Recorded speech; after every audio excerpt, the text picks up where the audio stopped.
श्री राम जी का विवाह और राज्याभिषेक दोनों ही शुभ मुहूर्त देखकर शास्त्रों के अनुसार विधि पूर्वक संपन्न किए गए थे।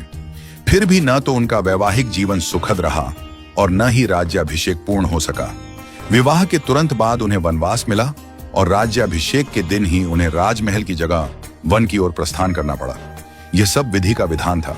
जब इस दुखद परिस्थिति का कारण पूछा गया तो महर्षि वशिष्ठ जी ने कहा, सुनहु भरत, भावी प्रबल बिलखी कहे मुनिनाथ, हानि लाभ जीवन मरण यश अपयश विधि हाथ। हे भरत, भावी बहुत बलवान होता है, हानि लाभ जीवन मरण यश अपयश सभी विधाता के हाथ में है। मनुष्य चाहकर भी भाग्य को नहीं बदल सकता। श्री राम जो धर्म के मूर्तिमान स्वरूप हैं, जिनके जीवन का प्रत्येक क्षण मर्यादा और सत्य की मिसाल है, वे भी अपने भाग्य को नहीं टाल सके। उन्हें वनवास मिला, पत्नी सीता को खोना पड़ा और अंत में उन्होंने स्वयं सरयू में जल समाधि लेकर अपनी लीला का समापन किया। श्री कृष्ण, जिन्हें योगेश्वर कहा गया, जिन्होंने गीता में कर्म, ज्ञान और भक्ति का मार्ग बताया, वे भी अपने कुल के विनाश को नहीं रोक सके। उनके यादव वंश में आपसी कलह से एक दूसरे का संहार हुआ। महादेव शिव, जो महामृत्युंजय के अधिष्ठाता हैं, वे भी अपनी प्रिया सती की मृत्यु को नहीं रोक सके। त्रिकालदर्शी होकर भी वे विधि के विधान को नहीं बदल सके। रामकृष्ण परमहंस, जिन्हें दिव्य सिद्धियां प्राप्त थीं और जिन्होंने हजारों लोगों को ईश्वर का मार्ग दिखाया, वे भी कैंसर जैसी बीमारी को नहीं रोक सके।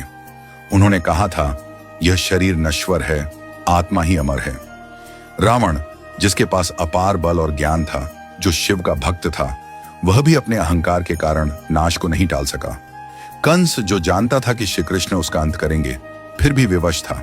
इन सभी घटनाओं से यही सिद्ध होता है कि मनुष्य अपने जन्म के साथ ही जीवन और मरण, यश और अपयश, लाभ और हानि, स्वास्थ्य और रोग, शरीर का स्वरूप, परिवार, समाज, देश और स्थान, इन सब का निर्धारण करके आता है।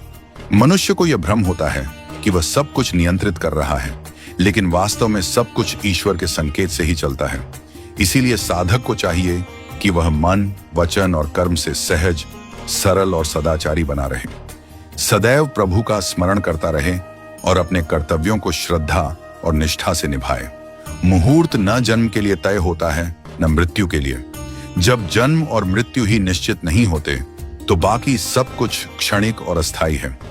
केवल प्रभु का नाम ही शाश्वत सत्य है। इसलिए सदैव ईश्वरमय रहो और आत्मा को परमात्मा के निर्देशों में लीन कर दो। यही सच्चा जीवन है। नियति को स्वीकार करना और प्रभु में समर्पित रहना। हमेशा अपना कर्म करो और बाकी सब कुछ प्रभु के ऊपर छोड़ दो। वही सब करने वाले हैं। हम और आप तो बस कठपुतली हैं जो प्रभु की इच्छा से चल रहे हैं। तो जैसा प्रभु को चलाना है वैसे ही चलते रहो और जैसा प्रभु को करना उसको होने दो।